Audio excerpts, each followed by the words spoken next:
नमस्कार, good evening. Money गुरु में आपका स्वागत है। आज इस पर्सनल फाइनेंस शो में हम बातचीत करने जा रहे हैं रियल एस्टेट मार्केट पर। आज कार्यक्रम में पार्टिसिपेट करने के लिए हमारे साथ मौजूद हैं श्रीनिवास राव साहब, जो कि सीईओ हैं एशिया पैसिफिक के वेस्टर्न के। गुड इवनिंग मिस्टर राव, आपका शुक्रिया हमें ज्वाइन करने के लिए। तो आज गुड इवनिंग सर, हम प्रॉपर्टी मार्केट सेंट्रिक जो प्रश्न है उनको इंक्लूड कर रहे हैं, और आपके जहन में प्रश्न है, कुछ आप पूछना चाहते हैं रियल एस्टेट संबंधित, तो आप हमें मेल और एसएमएस के जरिए ज्वाइन कर सकते हैं। ये बड़ा मार्केट है, इसी संबंधित कोई भी प्रश्न आपके जहन में हो तो आप हमें मेल कर सकते हैं, ये ईमेल आईडी स्क्रीन पर है। साथ ही एसएमएस के जरिए भी आप ज्वाइन कर सकते हैं, प्रॉपर्टी मेंशन करते हुए डिटेल्स 57575 पर भेज दें। ये बड़ा मार्केट है प्रॉपर्टी का और काफी अनऑर्गेनाइज भी रहता है, तो अगर आप किसी प्रकार से कुछ भी डील करने का सोच रहे हैं या कर रहे हैं और कोई प्रश्न हो तो आप इस कार्यक्रम में हिस्सा बन सकते हैं। पहला प्रश्न नागपुर से है, ये प्रश्न नीरज साहब का है और ये सवाल काफी इंटरेस्टिंग है और ये बाकी व्यूअर्स के लिए भी इनफैक्ट काफी इंफॉर्मेटिव रहेगा। इन्होंने जानना चाहा है अंडर कंस्ट्रक्शन प्रॉपर्टीज के बारे में और बढ़ते समय कैसे बढ़ा जाए आगे। नीरज साहब प्लीज बताइए, आप क्या किसी अंडर कंस्ट्रक्शन जो निर्माणाधीन प्रॉपर्टीज रहती हैं उसमें क्या आप आगे बढ़ने पर सोच रहे हैं? जी हाँ, मैं नीरज साहब बोल रहा हूँ और मैं अंडर कंस्ट्रक्शन प्रॉपर्टी इनफैक्ट लेना चाहता हूँ। Okay. तो और मेरे पास जो मतलब मैंने स्थान बताया है उसमें उन्होंने बोला है कि और मैं साइट विजिट कर गया हूँ और वो लगभग बन चुका है। Okay. मुझे डिलीवरी नेक्स्ट 6 मंथ में मिलेगी और वो बोल रहे हैं कि जो मेरा लोन है वो भी एसबीआई से फाइनेंस भी आपको अवेलेबल कराया जाएगा। ओके, आप नीरज साहब ये बताएं, आपने अपनी तरफ से जब आप ये कंस्ट्रक्शन प्रॉपर्टी के लिए आगे बढ़ रहे हैं तो आपने क्या कुछ चेक किया? मतलब डिटेल्स आपके समक्ष रखी जाएंगी। आपको क्या लगता है क्या बेसिक पैरामीटर्स हो सकते हैं, क्या कुछ देखकर आप आगे बढ़ना चाहेंगे जिससे आप श्योर होंगे भाई आप ठीक जगह आगे बढ़ रहे हैं? एक तो मुझे बस ये मतलब जो भी मतलब उन्हें पूरा अप्रूवल मिला हो, मतलब वो पूरी बनाने का, लेकिन क्योंकि क्या जहाँ गया था वहां पे मतलब लगभग सब कुछ ही बन चुका था, मतलब जो है और Okay. लेकिन जो एरिया है ये एमआईडीसी के अंदर आती है नागपुर में। राइट। आपको तो कहते हैं कैसे क्या चेकलिस्ट होगी? इनफैक्ट श्रीनिवास साहब आप इनके समक्ष क्या बताना चाहेंगे? ये जब बढ़े और बाकी व्यूअर्स भी इनफैक्ट अंडर कंस्ट्रक्शन में कैसे केयरफुली बढ़े, उसमें क्या कुछ चेक करें? अप्रूवल्स उसमें कई सारे हम फ्रंट्स पर देखें जो देखना बहुत जरूरी होगा, जिनको देखकर आगे बढ़ा जाए। आप वो किस तरह से इनके समक्ष रखना चाहेंगे? सौरभ जी, नीरज जी जो क्वेश्चन पूछ रहे हैं, if it is an under construction project, पहली बात तो and he saying within 6 months इनको डिलीवरी भी मिल रहा है। पहली बात तो ही has to check the sale and he has to appoint a lawyer who has to check the sale and purchase agreement that he is going to enter with the developer. दूसरी बात जो है, जो लैंड जो developer को मिला है वो ये देखना पड़ेगा कि वो आउटराइट परचेस किया है या कोई जॉइंट वेंचर किया है किसी लैंडलॉर्ड के साथ। और मोस्ट इंपॉर्टेंट इज अगर एनओसी अर्बन लैंड सीलिंग से मिला है कि नहीं। इसके अलावा जो पॉइंट मैं हाईलाइट करना चाहता हूं, मोस्ट ऑफ द डेवलपर जो हैं वो जनरल पावर ऑफ अटॉर्नी लेके करते हैं, तो लैंड अपने नाम पे ट्रांसफर नहीं करते हैं, they basically do a pass through. जो अगर वो पावर ऑफ अटॉर्नी के हिसाब से करना चाहते हैं तो हमें वो पावर ऑफ अटॉर्नी को चेक करना पड़ेगा कि अगर उसमें क्लॉजेस हैं जिसके which allows him to actually transfer the property to Neeraj ji. Right. इसमें क्या ये देखना भी ऑल ऑफ दिस जी, इसमें आप जैसे बता रहे हैं श्रीनिवास साहब, ये भी देख लें जहां तक बिल्डिंग प्लान की बात है उसमें बिल्डिंग बायलॉज भी किस तरह से वहां एप्लीकेबल हैं, मतलब ये सब एंगल्स को भी ये टच कर लें, देख लें एक बार टच जरूर कर लें।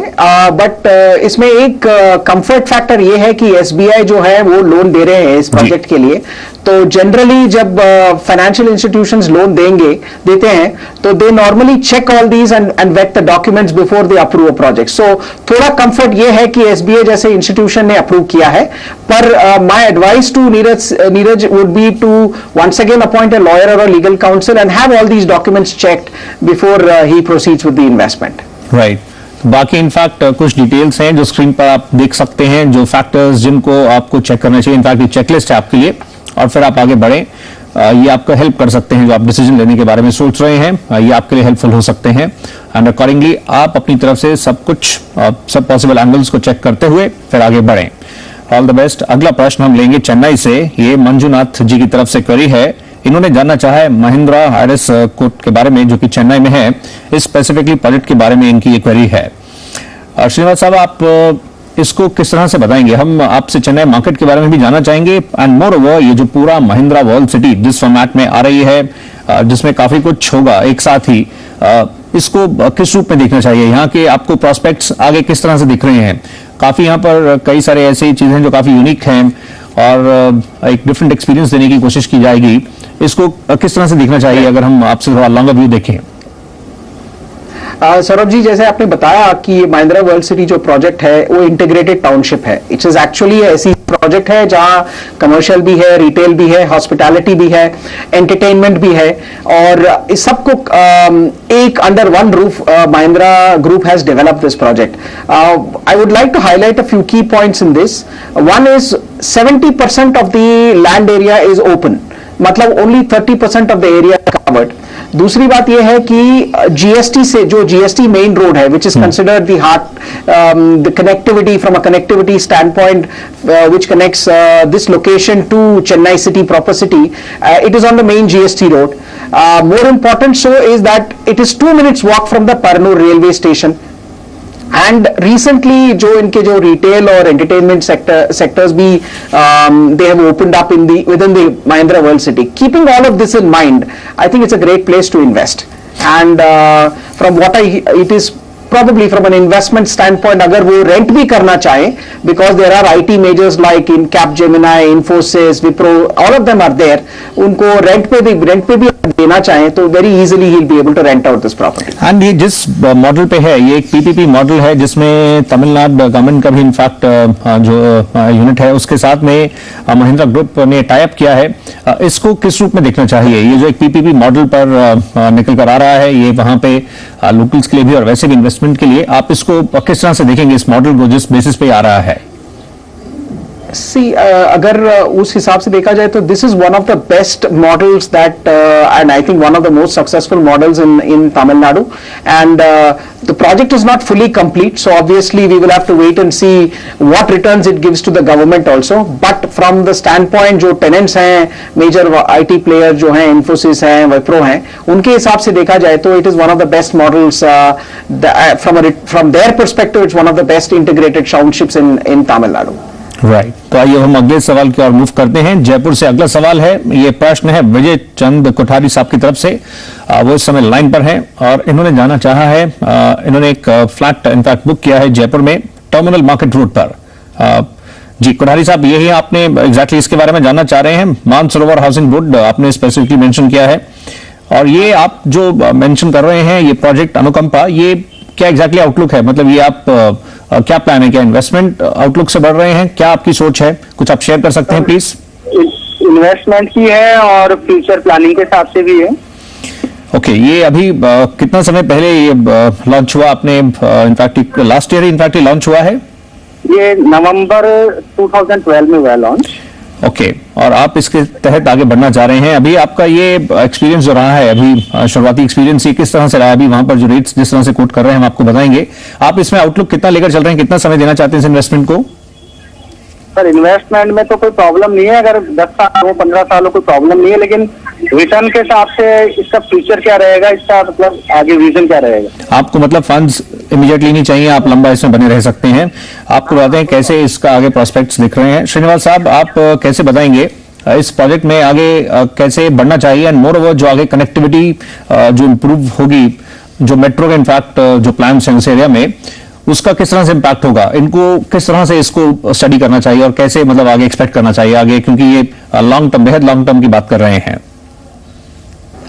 सौरभ, कोठारी जी का जो बताया ये प्रोजेक्ट एक्चुअली प्री लॉन्च हुआ था सितंबर 2012 में, and they had launch this project in the range of 2400 to 2450 rupees पर स्क्वायर फीट।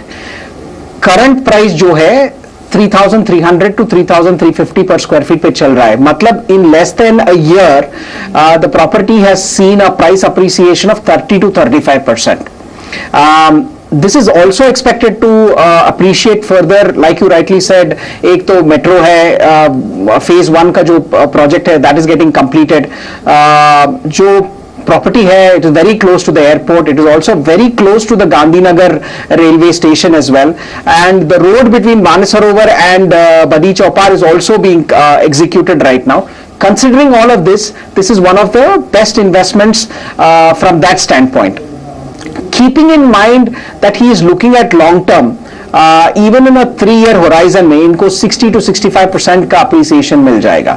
ये डिस्पाइट हम देख रहे हैं इकोनॉमी में, मार्केट्स में इतने चैलेंजेस हैं, इतनी चुनौतियां हैं, इनको अच्छा रिटर्न लास्ट 1 ईयर में ही मिल गया, almost 35% plus. In that case मतलब स्ट्रैटेजी कैसी होनी चाहिए? मतलब आप जैसे कह रहे हैं आगे ये जो बैकड्रॉप जिसमें हम हैं, जो इतनी चुनौतियां हैं, उसका इम्पैक्ट रियल एस्टेट पर भी कहीं आपको दिखता है, होगा, हो भी रहा है, तो फिर क्या कुछ कैसे बढ़ना चाहिए in that case?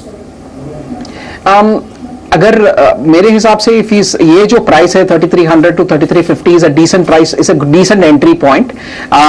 Even considering if the market is going to correct, the construction cost जो है Saurabh is always going to increase, because अगर जिस हिसाब से डॉलर का प्राइस चला है तो it is going to have impact in terms of cement, steel, सब कुछ पे ऊपर, and inflation भी बढ़ेगा.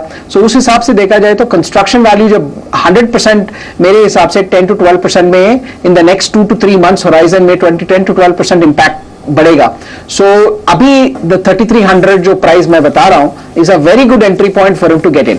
सो from that standpoint, considering inflation is going to increase, prices are going to increase, this is the right time for him to invest. Right, तो accordingly आप बढ़ सकते हैं. हम एक छोटे से ब्रेक के लिए रुक रहे हैं, बातचीत रियल एस्टेट मार्केट पर हो रही है, हम जल्द ही लौट कर आते हैं.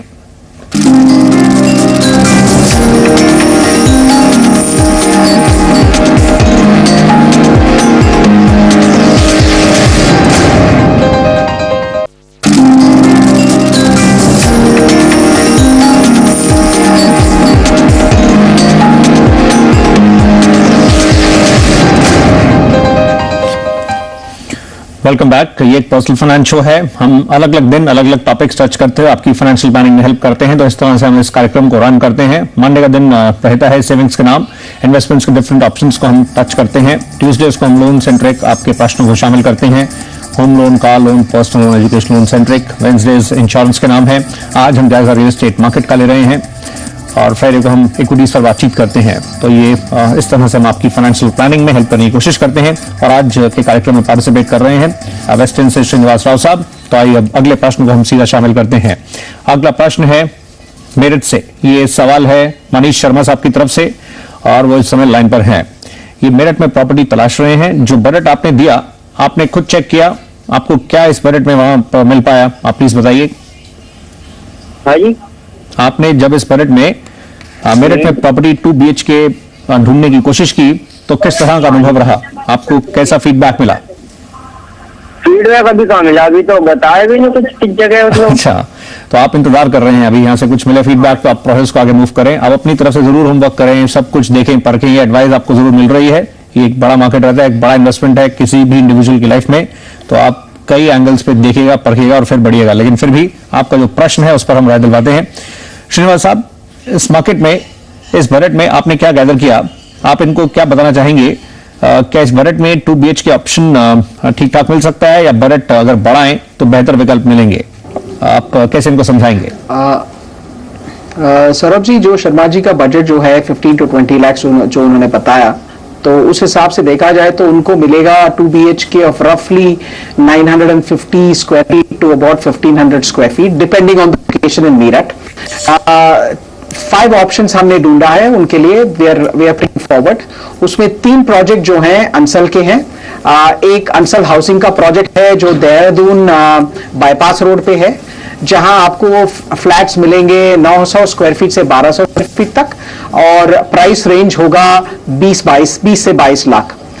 दूसरी प्रोजेक्ट जो है अंसल का ही है, जो हरिद्वार बाईपास रोड पे है, जहां 25 लाख तक अगर आप बजट का है, और 1000 to 1050 स्क्वायर फीट में आपको 2 BHK अपार्टमेंट मिल जाएगा. तीसरा जो प्रोजेक्ट है जो अंसल का शास्त्री नगर में है, जो 20 लाख है, और आपको रफली 2 BHK ऑफ 1000 स्क्वायर फीट मिल जाएगा. इसके अलावा हमें सुपरटेक का एक प्रोजेक्ट सजेस्ट कर रहे हैं जो रुड़की रोड पे है, जो बजट रेंज है 20 से 30 लाख तक, और अपार्टमेंट साइज है 780 square feet to 1200 square feet. एक और प्रोजेक्ट है residency again on the Roorkee Haridwar bypass road, जहां बजट है 25 लाख पे और 1100 से 1150 स्क्वायर फीट में मिल जाएगा। राइट, तो NH-58 की रोड, ये शास्त्री नगर जैसे आपने बताया, कुछ एरियाज में जहां आप देख सकते हैं। आप कुछ ऐड ऑन करना चाह रहे थे श्रीनिवास साहब, प्लीज बताइए। हाँ, ये जो प्रोजेक्ट्स जो हमने हाईलाइट किया है सारे दोनों all are by reputed developers like Ansals and Supertech, and price appreciation भी about 20 to 25%। You can see the appreciation once the projects are complete. And एक और बात है, जो दिल्ली मीरठ एक्सप्रेसवे है वो खत्म हो रहा है 2013 में। Once that gets completed, the appreciation of this corridor is going to multiply at least by 10-15% over and above 10% that I'm recommending. जी, तो उसमें उस फैक्टर की वजह से एक पुश मिल सकता है, लेकिन अभी जो विकल्प हैं वो स्क्रीन पर आपके समक्ष हैं, अकॉर्डिंगली आप बढ़ सकते हैं। मनीष शर्मा साहब, आइए अगला प्रश्न हम शामिल करते हैं। ये प्रश्न जो है ये जितेंद्र साहब की तरफ से है, सोनीपत से सवाल है। इन्होंने यमुना एक्सप्रेसवे अथॉरिटी के प्लॉट सेंट्रिक सवाल पूछा है सेक्टर 20 में ग्रेटर नोएडा में।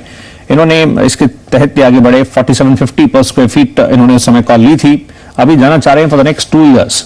ये हम अगले सवाल की ओर अगर हम मूव कर सके, ये जितेंद्र साहब की तरफ से है सोनीपत से, और उसमें ये आगे बढ़ना चाह रहे हैं, चेक करना चाह रहे हैं ये किस तरह का आगे इनको रिटर्न्स मिल सकते हैं आने वाले 2 साल में। श्रीनिवास साहब, आप इनको कैसे बताएंगे? अभी भी इनफैक्ट जिस रेट पर इन्होंने लिया है वहां पर इनको अभी जिस तरह से कुछ एप्रिसिएशन हुई है, लेकिन फिर भी आप ये नेक्स्ट 2 इयर्स का आउटलुक इनके समक्ष कैसे रखेंगे, जब वहां पर जिस प्रकार की सप्लाई है उसको देखते हुए उसका इंपैक्ट किस तरह से प्राइस पर आगे चलते हुए दिखेगा? सर जी, जितेंद्र जी को I think he is bought the property at 4750 per square feet. अभी जो current value 5500 rupees in the last 12 months, मतलब ऑलरेडी 750 रुपीज का उन्होंने, there is a price appreciation already. The price is also expected to increase in spite of the gloomy economy and everything else. The price is expected to increase. 3 reasons are there. एक तो proximity है, जो Noida, greater Noida और tourist destination of Agra, that is one of the main highlights of this particular location. Also the 6-lane highway जो बन रहा है, once it is completed, जब connectivity के हिसाब से this property is going to be one of the best from that standpoint. It is definitely going to appreciate. और upcoming developments जो हैं उसी तरफ हैं, like the JP Sports City, Gautam Buddha University, all of them are going to be are all being developed there. So considering all of this, मैं तो उनको यही राय दूंगा कि please stay invested and appreciation will definitely be in upwards of 50% in spite of the gloomy economy and in spite of the situation and the stock situation there in terms of the oversupply that is there in that particular market. Right, तो ये आपके लिए राय है, इसमें आप बने रह सकते हैं अभी, और जो आपका टारगेट लेकर चल रहे हैं उसके अकॉर्डिंगली आप आगे मूव कर सकते हैं। हम एक छोटे से ब्रेक के लिए रुक रहे हैं, हम जल्द ही लौट कर आएंगे आखिरी सेगमेंट के साथ।